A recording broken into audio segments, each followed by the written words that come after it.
Hello, welcome to another edition of Talking Sports and Fitness with Zeke. I'm Zeke, sometimes known as Mike Zielinski.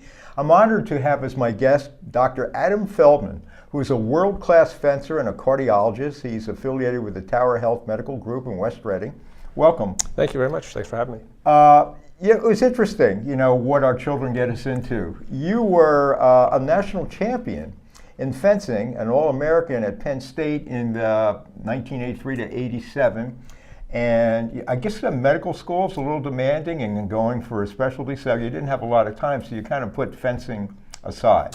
Yeah, I started back in high school and continued on through Penn State. And then actually, after I got through Penn State in '88, decided to go on to medical school and said, I really had done as much at that time as I thought I was going to do, and hung up my swords at that point until more recently. And tell us, share your story, why you kind of caught the bug again. Yeah, actually my daughter, who had really never expressed an interest in fencing or any other sports that I had done in the past, my wife also played volleyball for Penn State. Yeah, she must have really been good because I know they have a powerhouse program. Yeah, they're very good. And kids are good athletes? She's a good athlete, and she enjoys doing things. Mostly she actually enjoys more non-athletic stuff, really? Theater and music. Because she has the genes on her side. That's right. But we just all of a sudden, one day she called home after going off to the University of Pittsburgh and said, hey, could you give me some fencing lessons? And I said, fencing lessons? That was a little unusual and out of the blue. So really she started to come home. She gave her a few lessons. She went back to school, but then over the summer she had really wanted to take saber, which is a different weapon than is normally taught at the beginner level. And so we were driving out to a club in Philadelphia, an hour and a half away, and we said, if I'm going out that far, hanging out with her, I might as well do something while I'm there, and got back into it that way. Oh, that's cool. So this is 2015 we're talking Correct. about, right? Yep. And then unfortunately, you returned to form pretty quickly, but then you tore meniscus, right? Yeah, I started defense and then had unfortunately made a wrong move and had torn the meniscus and went through surgery and was out until October of last year. And you returned to with some light training, some competition in 2016, and you actually won the Keystone Games foil event for veterans. Correct. But you really came back in 2017. As this airs, it'll be early 2018. But you came back in a big way, which is remarkable. Had great success in nationals for veterans. Tell us what you did and how you did it. Yeah, I had just sort of fooled around and was sort of self-training, and had an old friend that was willing to give me a couple lessons to bring me back up. But I said, if I really want to get back to it and really get back to a national level, I really needed to find a coach. And there was actually a new club that had just started in the last 2-3 years at Zeke Fencing, and had asked around and got good recommendations. So I went over to his club and started training with him in October, and the rest, we went from there. Yeah, because you won your age division in the U.S. Nationals, correct? Correct. And you won gold medals in the 40 and up and 50 and up foil, and silver medal in 50 and older Epee in the Pan Am Games. Correct. Now, how much did your muscle memory come back? Because you hadn't competed in, what's the math, from the late 80s to 30 years. That's amazing. So was your muscle memory there? Your reflexes couldn't have been as sharp. Definitely not as fast, and definitely not as sharp. But the memory was somewhat there, and it took a little bit of some training to get the muscles back, because much older now and a lot more hadn't been as active. So that's remarkable. So yeah, I was kind of fortunate. And then you made the World Championships in Slovenia. I'm not even sure where that is, but it's over in Europe somewhere, right? Yep, not too far from Zagreb. Croatia, and they take basically the best 2 of 3 finishes on the national circuit. So we have 3 different national trials around the country, and they take your best 2 of the 3 results, add up your points, and the top 4 finishers in each of the weapons, in each of the age groups, get to go compete for the world team. Now, I know you had a great experience there, but you were a little disappointed. You finished 39th in individual foil, I guess. Correct. You got edged out in the first round. Yeah, we do a preliminary round of pool play, and I went 2 and 3, and then drew one of the Australian national champions as my first round. So luck of the draw. And just how it worked out, and he fenced better than I did that day, and went from there. But you had to think when the year started, you might have been shocked that you wound up in Worlds, right? Oh yeah, that wasn't even on my radar, and even winning nationals wasn't even on my radar. I just wanted to get back, compete. My ranking, they have different letter rankings. In my letter ranking, when I started last year's season, I was in E, A being the highest, and so it wasn't even on my radar to compete at the level I did. What are the, a lot of people, they've seen fencing, they're aware what it is, but they don't really know the nuances. What are the athletic gifts that is key to success in fencing? Is it reflexes, hand speed, what? Actually, it's a combination of all the different things. You can really be one of the fastest people out there, but if tactically you're not thinking, or if your opponent can outthink you, it's almost like chess with muscles is a common phrase that we use. So, an analogy would be boxing too. Like a real slick boxer can counter and know. Is that what are you watching what your opponent does? Could you counter? I always thought everybody just tried to stab each other. Yeah, no, you're trying to set them up. You're trying to induce them to do certain things. By feigning and stuff? Feinting and opening up certain areas, and hopefully if they go to attack it, if you're already knowing where they're going to be, you can be a little bit slower, but if you're inviting them into that area and you know it's going to be there, you can actually then have the edge to parry and riposte or attack them before they can attack you. Now, are you basically using the same strategy now that you did in the 80s when you were national champion? I modified it a little bit for my speed, but since I'm mostly fencing veterans as well, the younger kids still are actually definitely faster than I am.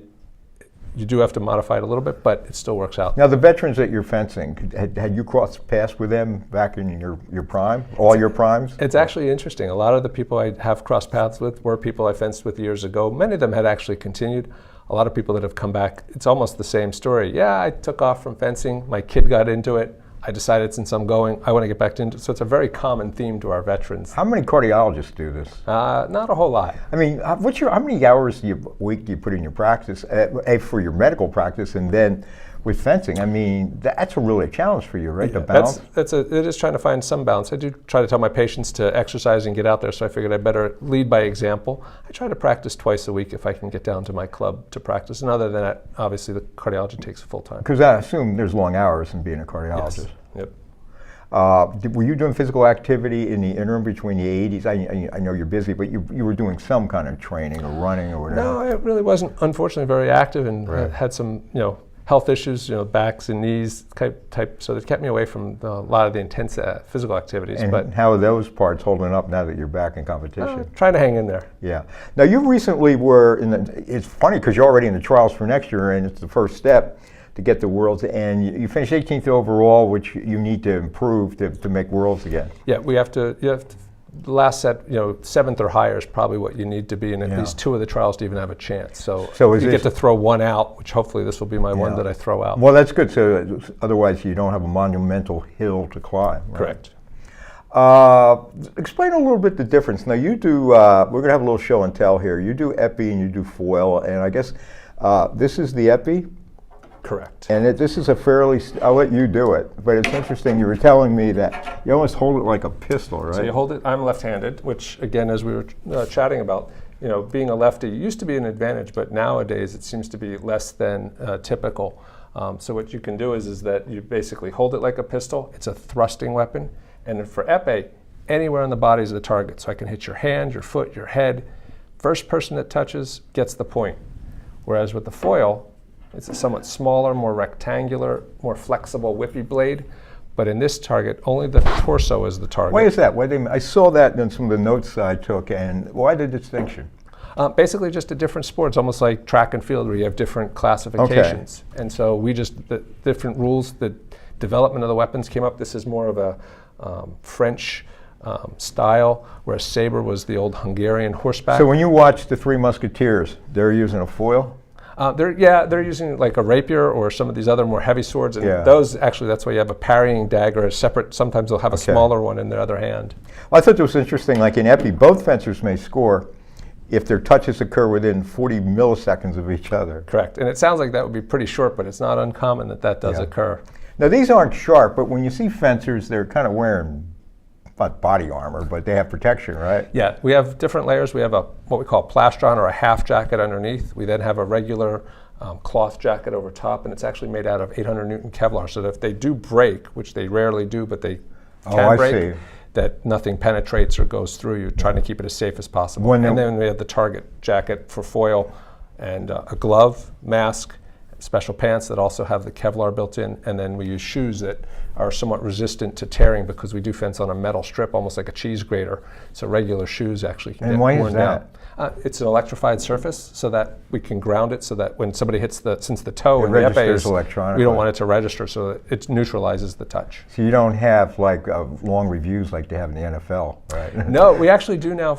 That's one of the changes that's occurred since I've been back. Technology is everywhere. Video yeah. replay, so Yeah. you actually get 2 challenges. Oh, really? Once you get to the Yeah. top 8 or top 4, they have a video replay system, so that if you don't agree with the director's call, you can actually ask for a video replay, and they actually go back with an assistant video referee, review it, and then come out and make their decision. Now, is foil your best event? That's my, yeah. And why is that? You just That's prefer? the one I've studied, and that's the one I've practiced on the most. And I do epee just for some fun. And a lot of times when you're flying out to Portland or places like that, you're out there already. It's, make the best of the trip.